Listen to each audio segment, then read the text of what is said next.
दोस्तों नमस्कार। भारत के आईटी प्रोफेशनल्स के लिए एक बड़ी अच्छी खबर है।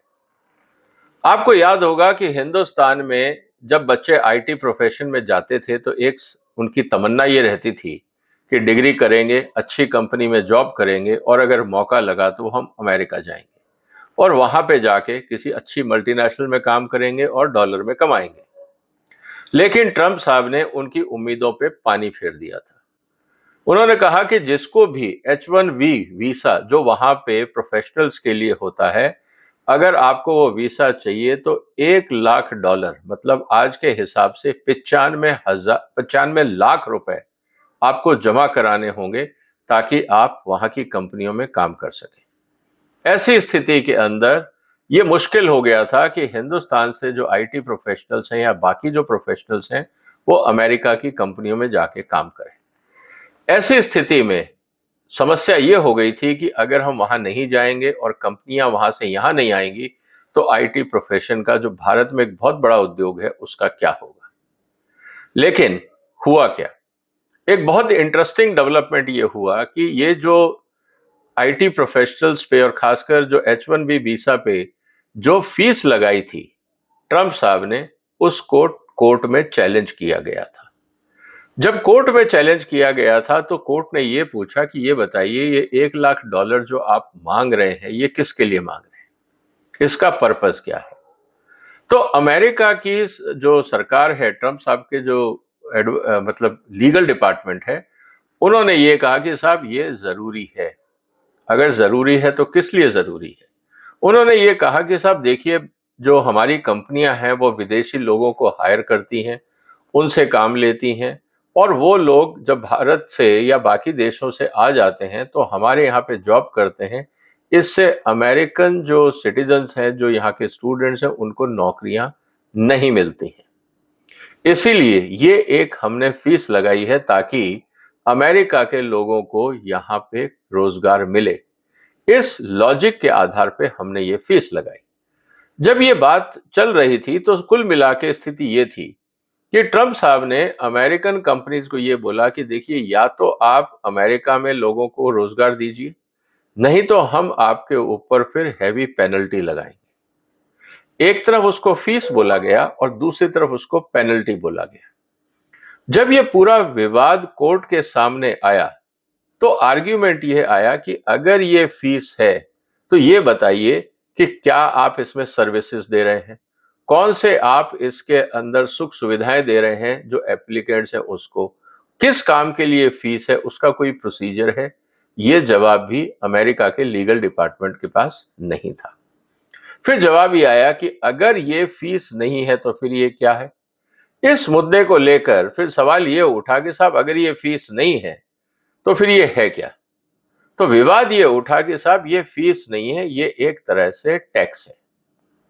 अगर ये टैक्स है तो फिर ये टैक्स किस हिसाब से लगाया गया, किस कानून के तहत लगाया गया, इसके बारे में जवाब दिया जाए। तो फिर ये कहा गया कि साहब ये तो राष्ट्रपति महोदय ने एग्जीक्यूटिव ऑर्डर के माध्यम से टैक्स लगाया है। अगर आपने कोई भी टैक्स एग्जीक्यूटिव ऑर्डर के माध्यम से लगाया है तो फिर ये अमेरिका के कानून के हिसाब से उचित नहीं है। आपको याद होगा दोस्तों कि पहले भी जब ट्रंप साहब ने टैरिफ लगाए थे उसको भी सुप्रीम कोर्ट ने ये कह के खारिज कर दिया था कि अमेरिका के राष्ट्रपति के अधिकार क्षेत्र से बाहर की चीज है। अगर आप कोई भी चीज टैक्स के रूप में लगाते हैं तो अमेरिका के संविधान के हिसाब से आपको वो टैक्स के लिए पहले कांग्रेस के माध्यम से कानून पास करना होगा, उसके बाद ही आप उस पर टैक्स लगा सकते हैं। अब आपको ये पता है कि ट्रंप साहब ने आज तक जो भी निर्णय लिए हैं उसमें कहीं पे भी उन्होंने कांग्रेस की परमिशन नहीं ली है, मतलब वहां की संसद की परमिशन नहीं ली है। अगर आप व्हाइट हाउस की वेबसाइट पे जाएं, जितने भी अमेरिका के राष्ट्रपति ने कानून या ऑर्डर पास किए हैं उसमें एक स्टेटमेंट बहुत क्लियर है, I am using emergency power in the interest of national security. तो इमरजेंसी पावर और नेशनल सिक्योरिटी का बहाना लेकर उन्होंने आज तक जितने भी अपने एग्जीक्यूटिव ऑर्डर्स हैं उनको उसी आधार पे पास किया है। अब समस्या ये हो गई कि इसमें इस पूरे मुद्दे में कौन सी ऐसी नेशनल सिक्योरिटी की बात आ गई थी? क्योंकि H1 विद वीसा आप किसी टेररिस्ट को दे नहीं रहे, आप तो किसी टेक्नोक्रेट प्रोफेशनल्स को दे रहे हो, स्टूडेंट्स को दे रहे हो। तो वहां पे जो भी प्रोफेशनल्स हैं आप उनको दे रहे हो, और कौन अप्लाई कर रहा है? अमेरिका की टेक्नोलॉजी कंपनी अप्लाई कर रही है, वहां की यूनिवर्सिटीज अप्लाई कर रही हैं। तो कहने का मतलब ये है कि ये जो पूरा का पूरा एजेंडा है, ये ना तो नेशनल सिक्योरिटी में आता है, ना इसमें कोई इमरजेंसी सिचुएशन। तो फिर ये $1 लाख का जो सो कॉल्ड फीस थी, ये क्यों लगाई गई? इसका कोई संतोषजनक जवाब ट्रंप एडमिनिस्ट्रेशन की तरफ से नहीं दिया गया।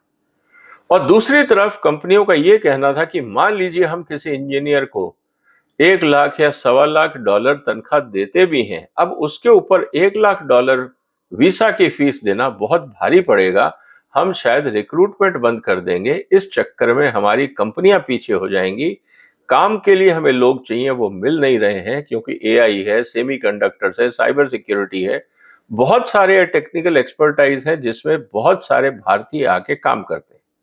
अब इतना बड़ा अगर एक वीसा के ऊपर $1 लाख है और हमें मान लीजिए साल में 1000 व्यक्ति चाहिए, तो आप क्या उम्मीद कर रहे हैं कि हम आपके यहाँ पे $100 मिलियन जमा कराएंगे? इतना तो पूरा व्यापार नहीं होता है। तो कहने का मतलब ये है कि इसको लेकर अमेरिका में भी बहुत चिंता थी। तो जब ये मुद्दा कोर्ट में गया तो एक बात तो बहुत क्लियर हो गई दोस्तों, कि ये किसी भी तरह का कोई फीस नहीं थी, और अगर पेनल्टी है तो किस बात का क्राइम किया है कंपनियों ने? क्योंकि पेनल्टी तो तभी लगता है जब आप कोई गैरकानूनी काम करते हैं। तो क्या अपनी कंपनियों में टेक्नोलॉजी के लिए प्रोफेशनल्स को हायर करना ये गैरकानूनी है? इसका जवाब भी अमेरिका में वहां के जो लीगल डिपार्टमेंट के लोग थे वो नहीं दे पाए। इसीलिए कोर्ट ने साफ साफ कह दिया, देखिए ये आप जो काम कर रहे हैं पेनल्टी के नाम पे या फीस के नाम पे, ये पूर्ण तरह से इल्लीगल है, गैर कानूनी है, हम इसको नहीं मानते। इनडायरेक्टली ये एक तरह का टैक्स है, और टैक्स लगाने का अधिकार आपको नहीं है, और अगर आपने इसमें टैक्स लगाया है तो ये गैर कानूनी काम आपने किया है। इसीलिए हम इस $1 लाख की जो आपने एग्जीक्यूटिव ऑर्डर पास की है, हम इसको निरस्त करते हैं। आप अब संसद में जाइए, वहां की कांग्रेस में जाइए, और वहां पे जाके आप इसका परमिशन लीजिए और वहां से कानून पास कराइए, ताकि इससे लॉजिकल वे में आप इंप्लीमेंट कर सको। ऐसी स्थिति के अंदर अब ट्रंप साहब मुश्किल में आ गए। पहले उनका टैरिफ वाला एजेंडा फेल हो गया, अब H1B वीसा पे जो उन्होंने $1 लाख की फीस लगाई थी वो एजेंडा उनका फेल हो गया। तो इस समय ट्रंप साहब काफी मुसीबत में है। अब ऐसा है, ट्रंप साहब आराम से बैठेंगे तो नहीं। हालांकि ये फायदा जरूर हुआ भारतीयों को, क्योंकि 70% H1B वीसा जो होता था वो भारतीयों को मिलता था। वहां की यूनिवर्सिटीज, कंपनी सब रिलीफ में है। लेकिन ट्रंप साहब अब आप क्या करेंगे? उनके पास 3-4 ऑप्शन है। पहला, वो कांग्रेस के पास जाएं और कहें कि देखिए मैं एम्प्लॉयमेंट के लिए काम कर रहा हूं, आप साथ दीजिए और कानून पास करिए। अगर ऐसा हो जाता है तो समस्या का समाधान हो जाता है, फिर ट्रंप साहब $1 लाख की फीस लगा पाएंगे, या जो कांग्रेस पास करेगी वो होगा। दूसरा, ये जो अपील, जो जजमेंट आया है, ऑर्डर आया है जो कोर्ट का, ये लोअर कोर्ट है, इसको हायर कोर्ट के अंदर जाके ट्रंप साहब का डिपार्टमेंट चैलेंज कर सकता है। लेकिन वहां पे भी वही सवाल आएगा, संवैधानिक सवाल, कि आपने किस आधार पे लगाया, ये फीस है, पेनल्टी है, टैक्स है, क्या है? ये क्लासिफिकेशन अपने आप में कंफ्यूजन है। इसके अलावा जाके वो हाई कोर्ट में ये भी बोल सकते हैं, हायर कोर्ट में, कि साहब ये जो जूनियर कोर्ट का ऑर्डर है, लोअर कोर्ट का ऑर्डर है, आप इसको स्टे कर दीजिए, और दबाव बनाया जाए सरकार की तरफ से कोर्ट के ऊपर। ऐसा भी हो सकता है। या जैसा टैरिफ में उन्होंने किया था कि अल्टरनेटिव टैक्स ऑप्शन उन्होंने ढूंढे थे, कि हम अलग कानून में अब टैक्स लगा लेंगे, लेकिन वो सिर्फ 3 महीने के लिए वैलिड था। हो सकता है ट्रंप साहब कोई नया गेम खेलें और जो ये कोर्ट रूलिंग है इसका जो इम्पैक्ट है उसको नलीफाई करने की कोशिश करें। ऐसा होगा तो फिर वो भी ट्रंप साहब के हित में नहीं है। और अमेरिकन इकोनॉमी और ग्लोबल इकोनॉमी ईरान वॉर के कारण इस समय काफी चिंता में है। एआई को लेकर, इन्वेस्टमेंट्स को लेकर काफी स्पेकुलेशन है। तो बहुत सारी समस्याएं हैं इस समय। ट्रंप साहब उससे कैसे निपटेंगे? तो सबसे इंपॉर्टेंट बात यह आती है दोस्तों कि क्या ये $1 लाख का जो टैक्स लगा है इससे किसका फायदा होना था? ट्रंप साहब क्या करना चाहते थे?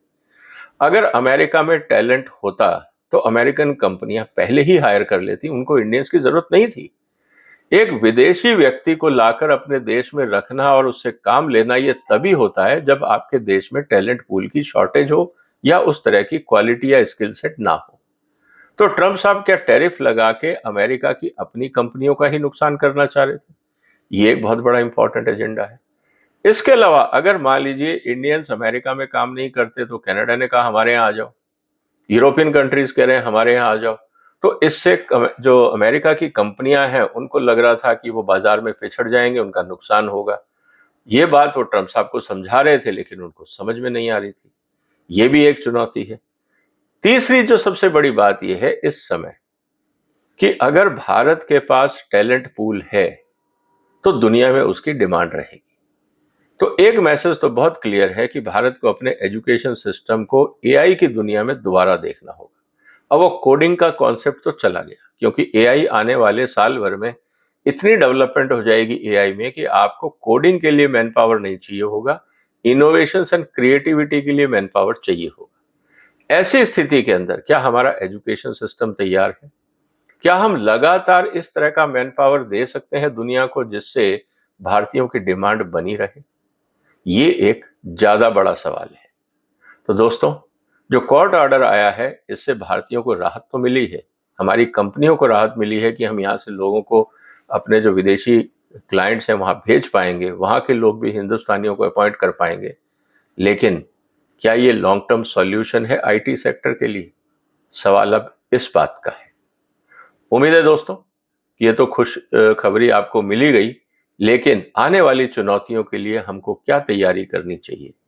जो भी आपके विचार हों कमेंट बॉक्स में लिखिए, इस वीडियो को शेयर करिए और इस चैनल को सब्सक्राइब कर लीजिए अगर अभी तक नहीं किया है। फिर मुलाकात होगी एक और महत्वपूर्ण मुद्दे के साथ। तब तक अपना ध्यान रखिएगा। फिलहाल वंदे मातरम।